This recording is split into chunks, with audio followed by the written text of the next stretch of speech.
Okay.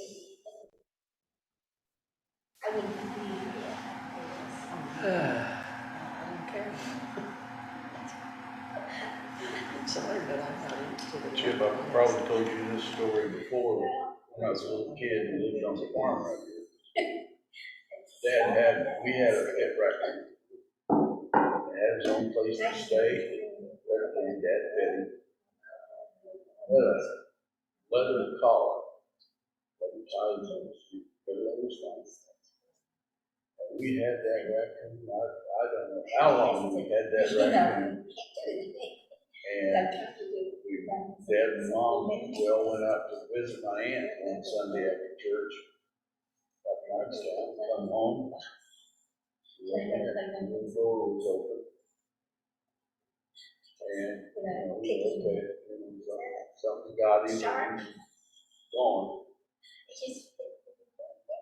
Like this was in the fall. The next spring and summer, like June, Dad and I were down over the hill getting cows to find the milk. That's it, up there. This big old sycamore tree down at the bottom. It was this big old raccoon, all fours hanging over this limb, down to sleep. Yeah, so he was all right. So you have relatives in Knightstown? I did, not so much. Well, yeah, I guess the retired postman's my cousin. Huh. Richard and Jeannie Heim, and the Warners and the Pressmans and the Myers. Drove through there this week, is avoiding 70. Yeah, that's not a bad It's a idea. mess. I just went through Knightstown. Hello, David Mills. Good morning. Good morning. I'm sorry? I just said good morning. Good morning. Got a nice day today up there? That feels like South Florida. Sunny and warm today down here. It's going to be 91 or so here and humid. I think that's warmer and wetter than it will be here. Morning, Dan. Good morning, Sue. Good morning, all. Oh, Morning.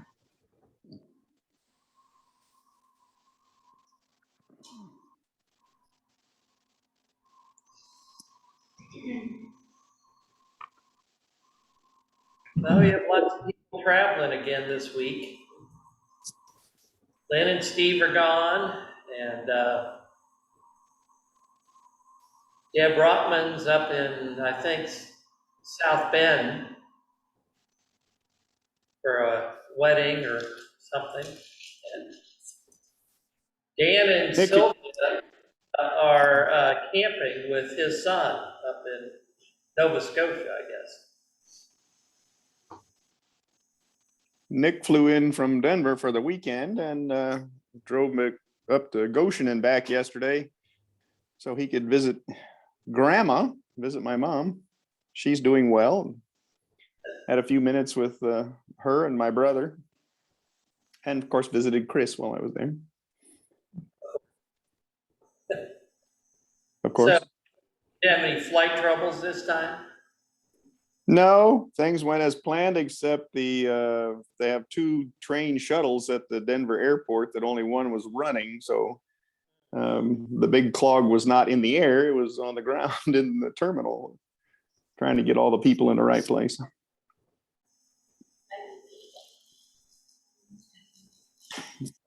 Crazy airport anyhow. It is. It's of course way out in the middle of nowhere. When I was in school there, it was still at Stapleton, which was just on the edge of downtown, and then that was jammed in with the area being way too small. Just remember landing in Stapleton and the runway went over the freeway. Which was Yeah. That was my welcome when I drove out there to school. Was I came over the rise on 70 and see this big airport. I mean, the big airplane in the middle of the road. It was taxiing across the highway.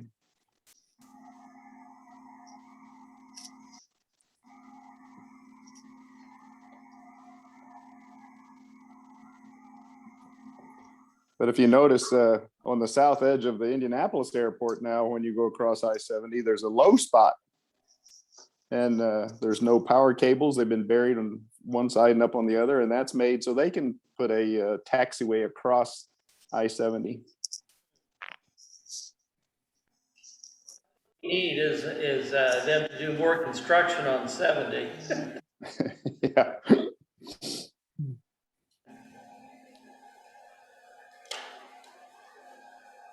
So Dave, what's on your agenda today in Southern Florida? Must be a busy day. Good agenda to me. All right, I've got some paperwork to do. I've already made my daily trip to Home Depot this morning, so that's out of the way. Working on a couple of projects. Nothing really to write home about, actually.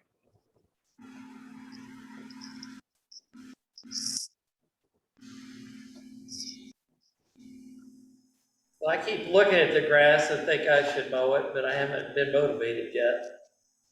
It's all seed heads, what it looks like of that grass I don't want. Are you still getting plenty of rain, more than you want? Or? No, it's dry as a bone. Huh.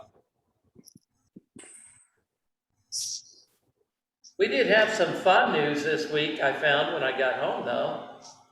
It was gone all week. And Nancy and Lisa were telling me that they heard all kinds of big equipment in the place behind us. And the guide finally gotten to work on his creek restoration project. So he had applied a couple of years ago to restore the creek to its creek bed where it broken through into the quarries and stuff and drained the creek. So we now have running creek again. He built a new creek bed from the big quarry lake behind us and twisty turny. It's not a straight shot. Looks like a nice creek bed, and the creek, the west branch of the White Lick Creek is running again. As creeks should do. It should do. We have lots of ponds along there still that filled up from the springs, but we're kind of stagnant. We hadn't seen the beaver and stuff for a while, but they had all migrated to where the cut through the quarry. So maybe the beavers will come back too.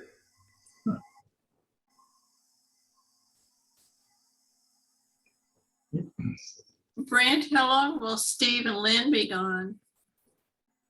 I don't think they're gone very long. He didn't act like he was, but that I don't know. I didn't even ask where they were. Bad clerk, bad clerk.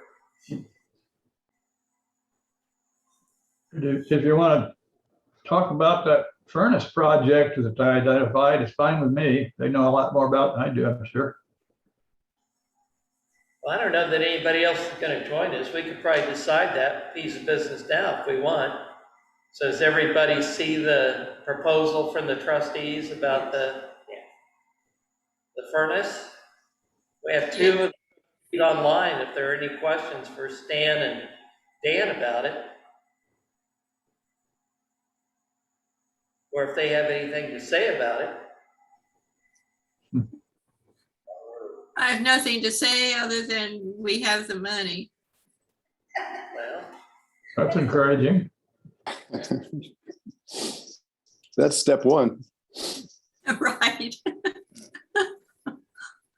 so do y'all approve having that done? I approve. Yeah.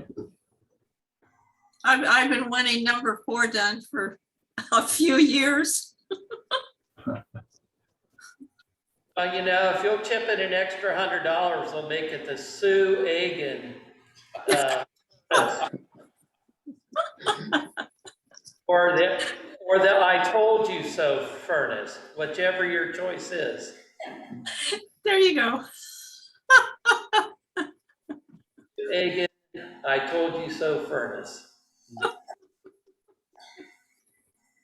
Okay, well, I'll write up a minute and send it to Lynn so we can have it official in our minutes.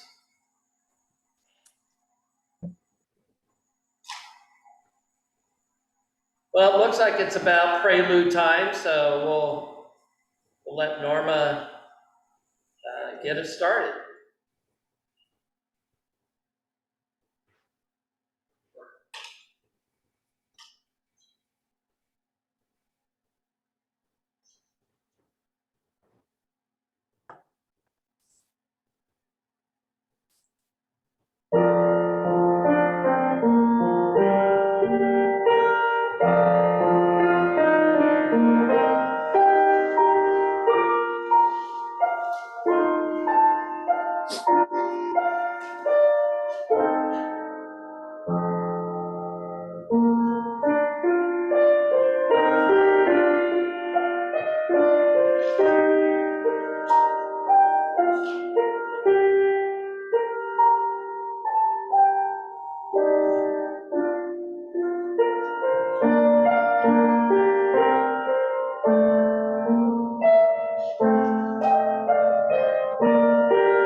Well, are there joys or concerns to share at this time?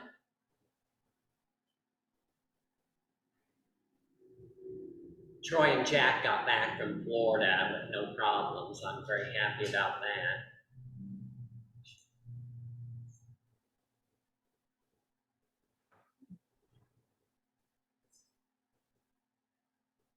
I think we need to keep all the turmoil that's going on and the fear that's happening in Afghanistan right now, and people who are so afraid, so desperate to leave that they will hang onto an airplane, which makes no sense, but it's that kind of fear that seems to be driving them. And so anyway, a big concern, especially for women and girls, and for men as well, because they are being shot because they have a different view on something.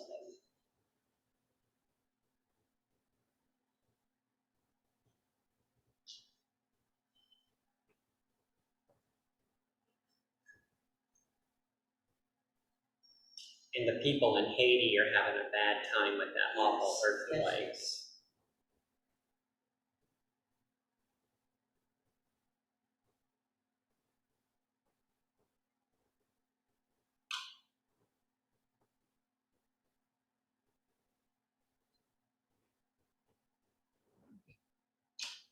Sometimes we don't realize how fortunate we are.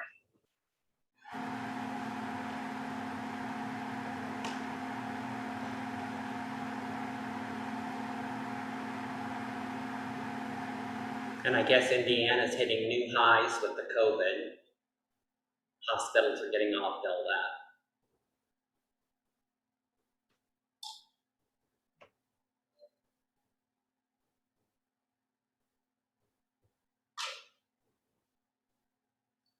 Well, the joy I have is a simple one. I'm so grateful to our two donors who bought the owl for us because it makes setup so simple on Sunday mornings compared to what it used to be. It's like 3 plugs and turn it on and we're good to go. It makes it really, really nice and handy. And I think the sound quality and everything is so much better. So it's nice to be able to see everybody. But as a person who sets this up, it's joy.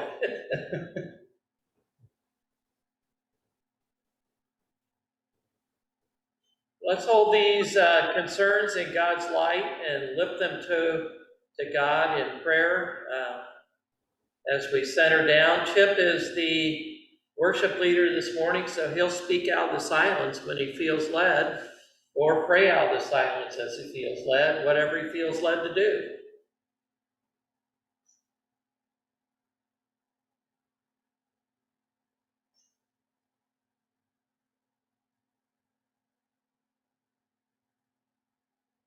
Now, wouldn't Brent be surprised if I stood up and sang, Noah found grace in the eyes of the Lord? I have to do a disclaimer before I start my message. I hope I don't offend anyone. I'm just telling it like it is from my view of the world. And so if you see me fall off the basing bench and we'll go into unprogrammed worship. Everything I know about life I learned from the movies. Everything. Study of the Bible, famous people. I escaped my awful childhood by putting myself into movies, but I've learned a lot. And I have my little message written down here, but if more people watched movies, I think they'd understand what's going on in the world. I mean, I think if our president and our military leaders had watched a few more John Wayne movies, they might have realized that you evacuate the civilians first, then you pull out the military. Just saying. I talk to God. I talk to angels, I talk to animals, and I see dead people. If I would have been born in the Middle Ages, I probably would have been burned as a witch.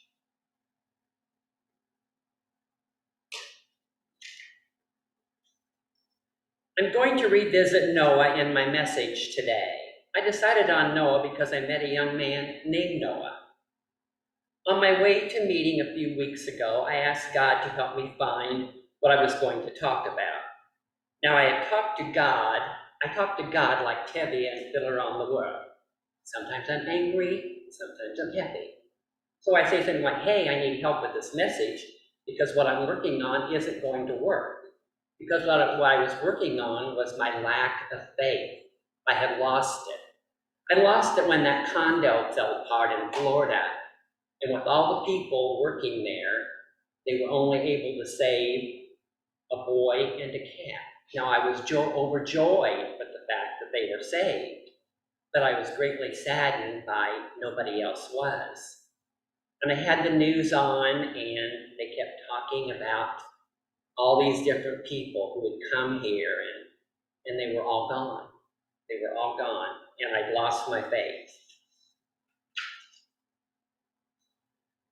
I just didn't want to talk about that. So I said, help me with this meeting.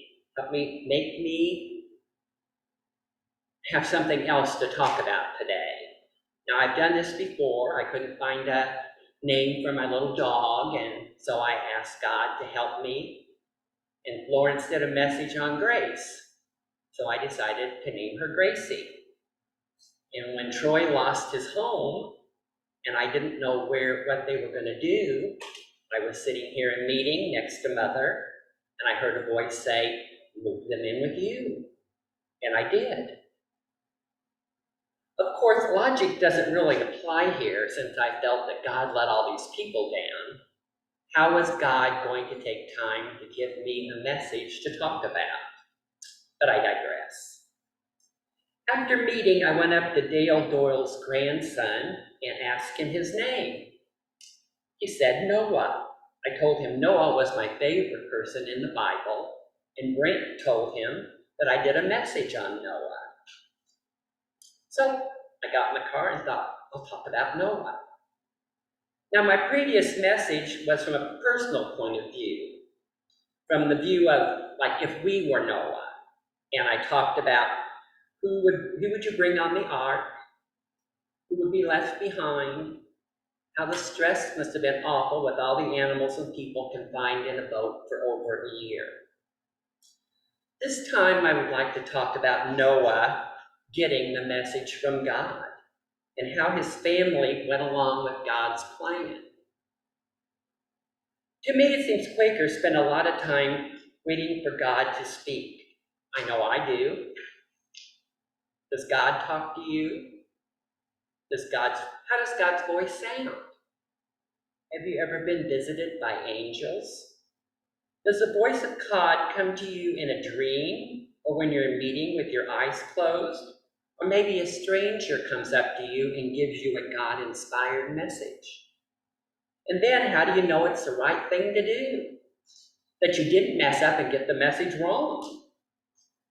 Most of you know I'm a real movie fan. It is pretty true that everything I've learned about events, places, and people, I've learned from watching movies.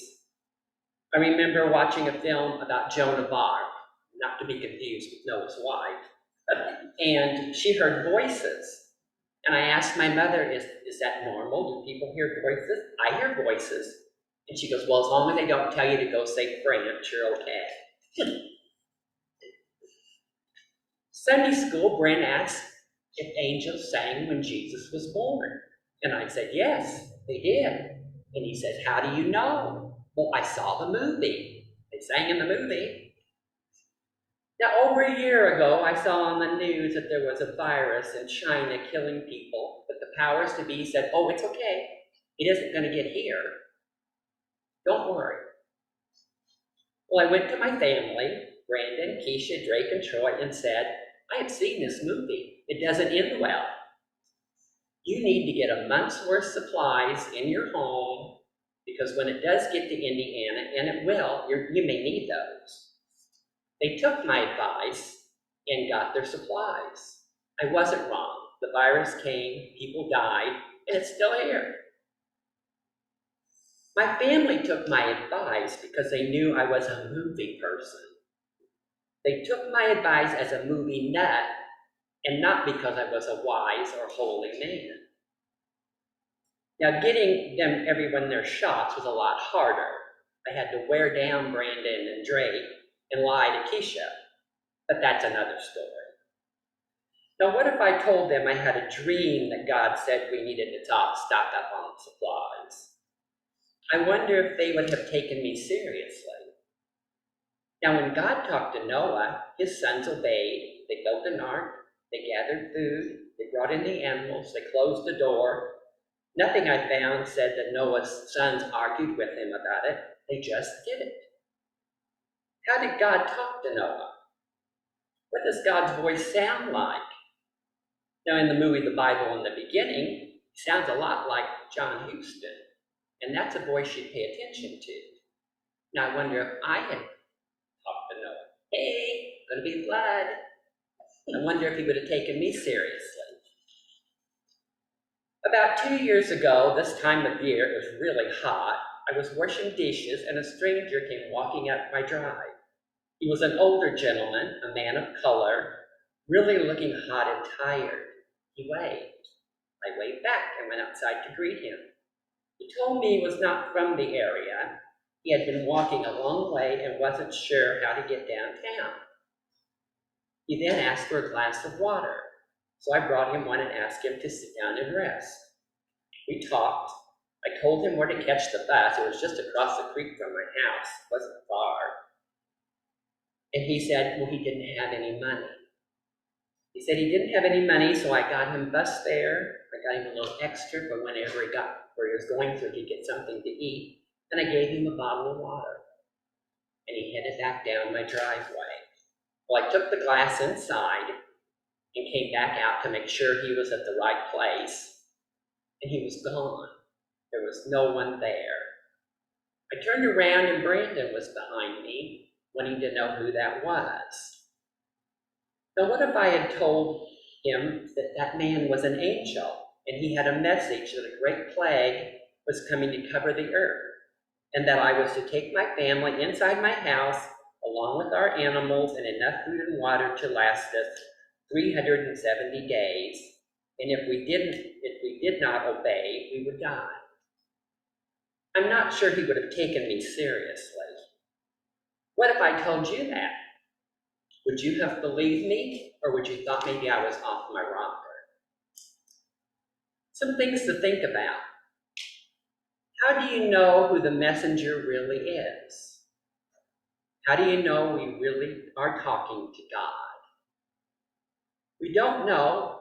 Maybe God is among us right now and looks like one of us. I would like to end with a few lines from a song called One of Us by Joan Osborne. What if God was one of us? Just a slob like one of us. Just a stranger on a bus trying to make his way home.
Chip told the story of the man who came up his driveway. I was reminded of the New Testament verse that says, you know, we need to be careful when we entertain strangers because we might be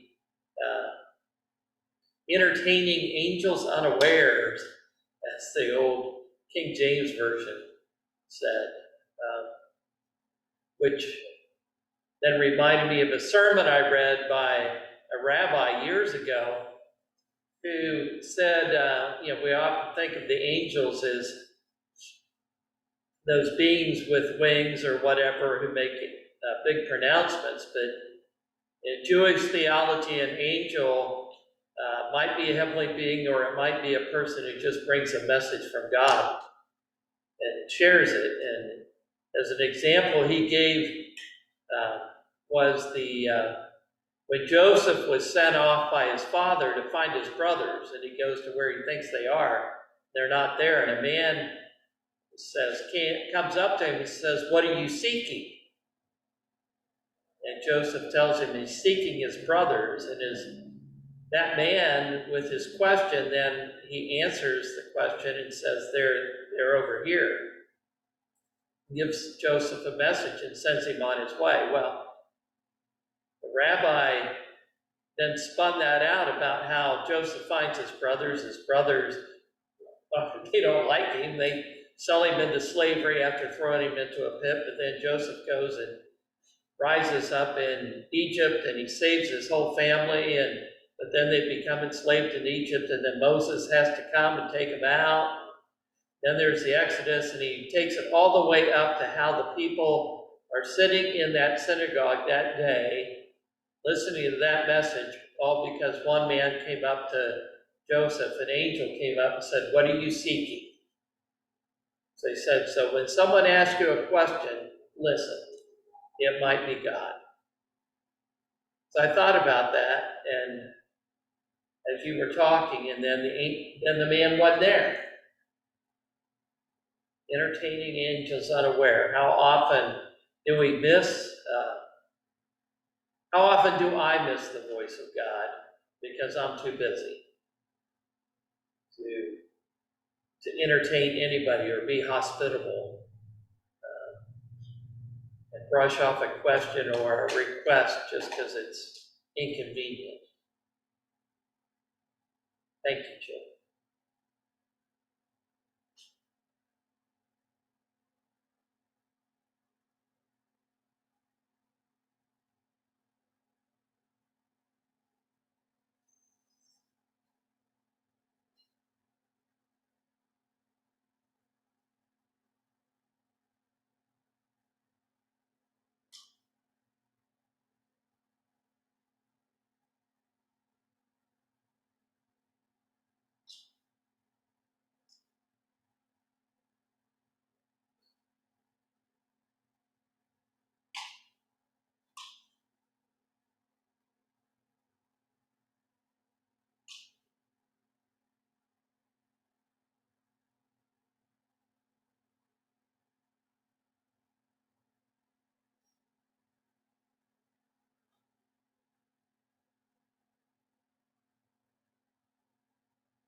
I think Norma has the closing song for us before she has to depart.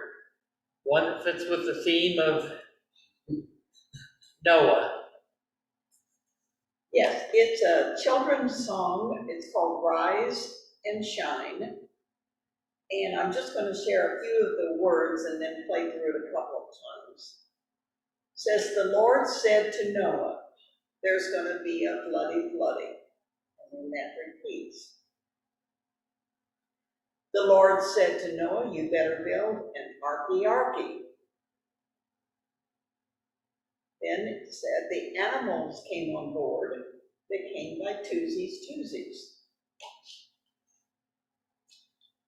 And the last verse says, it rained and rained for 40 nights and daisies. Almost drove those animals crazy. The refrain portion says, so rise and shine and give God the glory. Rise and shine and give God the glory. Rise and shine, give God the glory. Children of the Lord.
We'll now transition to unprogrammed worship for those who need to leave. Blessings, and we hope to see you next week.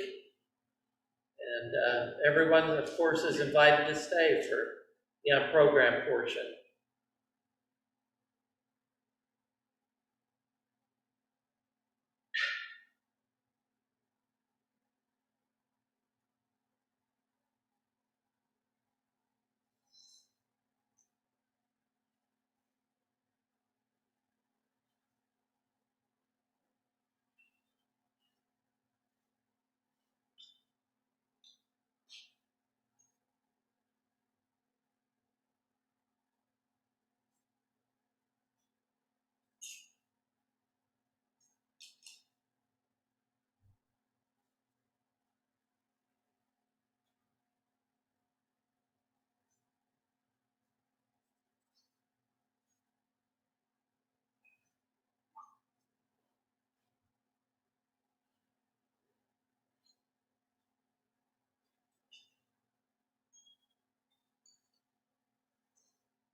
I feel led to perhaps close meeting a little early today if friends are in agreement.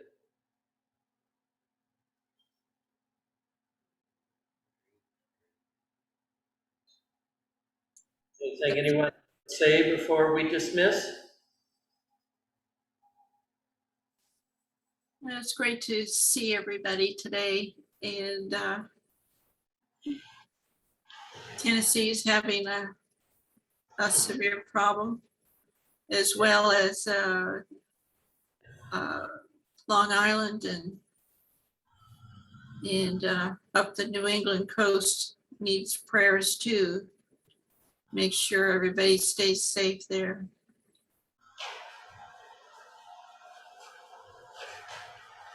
Many things to be holding in prayer today. So let's continue to do that as we leave worship, and continue to remain in a spirit of worship throughout the day and hold these folks in God's light and love. Blessings on everyone. We'll see you next week.